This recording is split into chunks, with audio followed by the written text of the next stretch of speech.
In 2009, a young lanky lad walked into the badminton court and began his tryst with destiny. Hailing from Vijayawada, Kidambi Srikanth has over the decade won every title, big and small, and finally reached the pinnacle in 2018, becoming the #1 player in the world. A product of the Pullela Gopichand Academy in Hyderabad, Srikanth exemplifies a never say die spirit.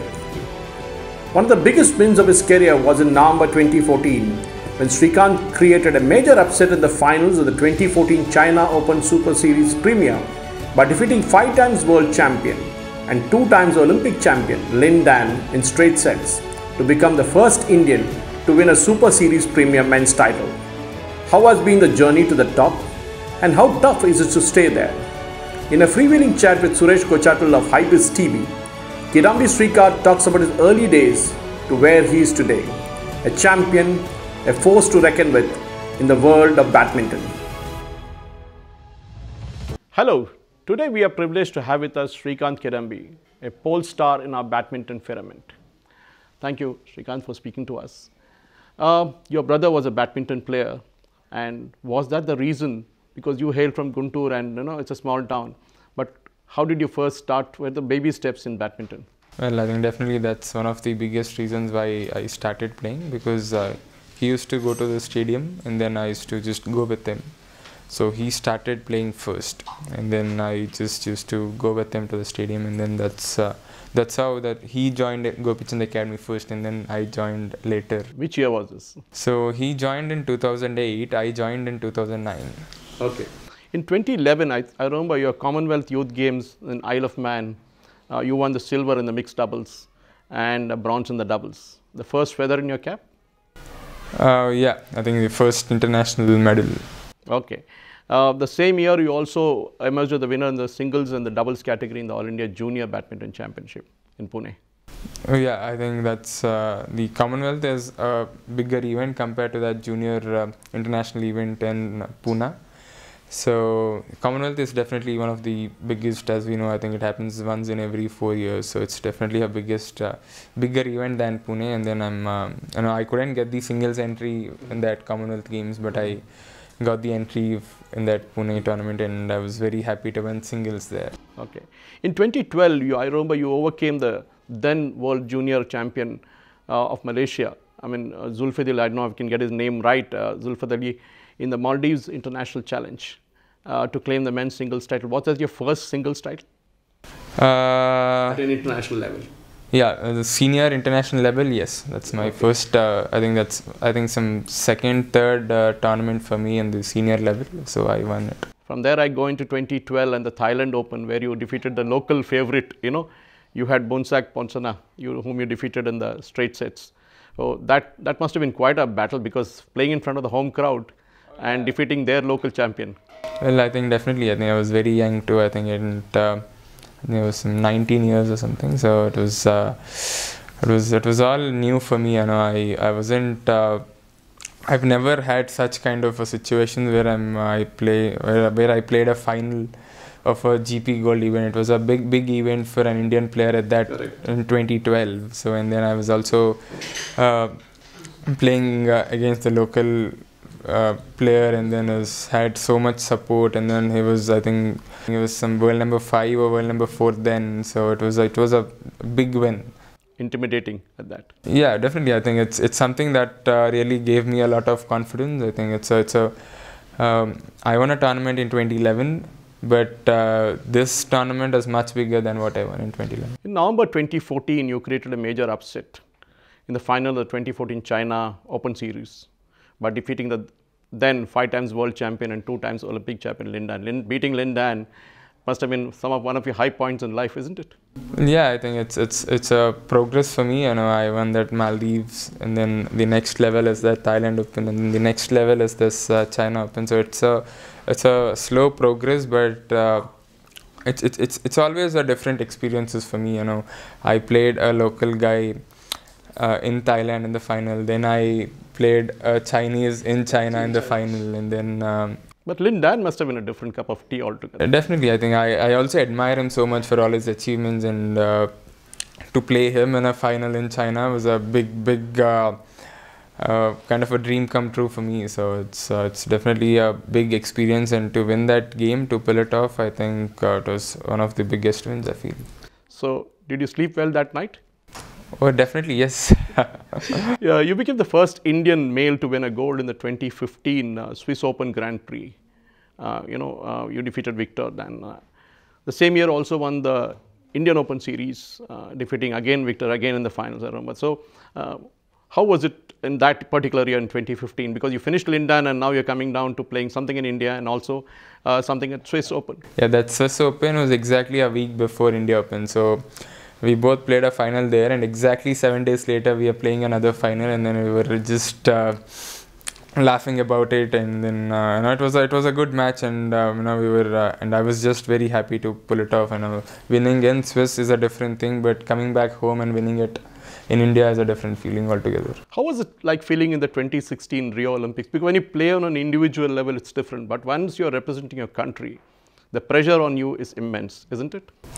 I think Olympics such a big event at 23. I think. And I was just, I was only thinking about giving it all in, and I think that quarter-final match was a big one. Where you again lost to Lin Dan. Yeah, but it was a big one. It was a really close match. 2 points here and there would have made a much bigger difference for me.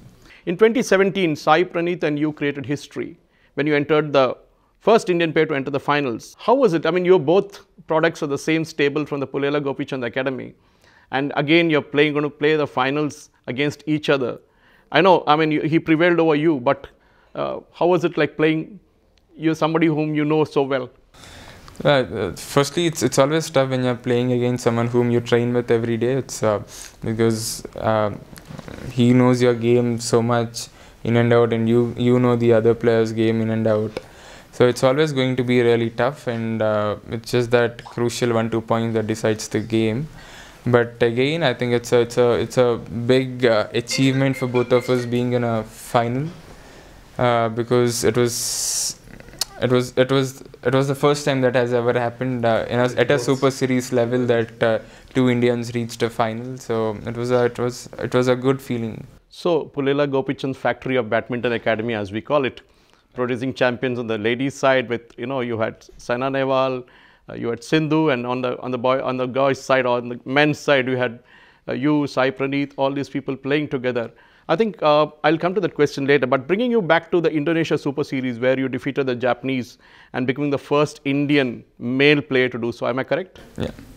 So how was that? So firstly, when I won the China Open, so I became the first ever men's singles player to win a Super Series event. So Denmark, what is that? Australia Open. Yeah, Indonesian Open. Indonesia and Australia were back to back. So it was a. Yeah, I remember you defeated Chen Long there again. Yeah, so it was a good 2 weeks for me, I feel, and I played really well. I was at my best, and then everything looked easy for me. Again, I mean, the number of titles that you won is mind-boggling, because you started on a low key and from the 2000s and then 2011, and then you started on.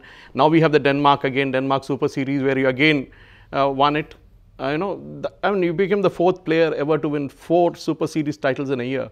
A very unique achievement, isn't it?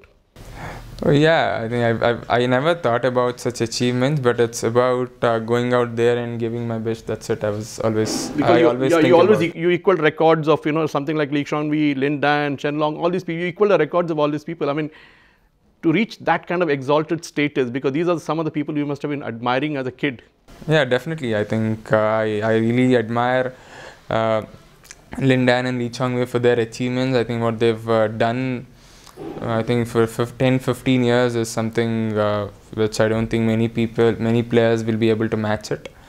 But to be able to be there among them, I think is one of the best feelings that I always have. Again, coming back to playing for a nation at the Commonwealth Games in 2018 in the Gold Coast, you won the gold in the mixed team event and the silver in the single event. Again, playing for the country, gold would have been better in the individual event?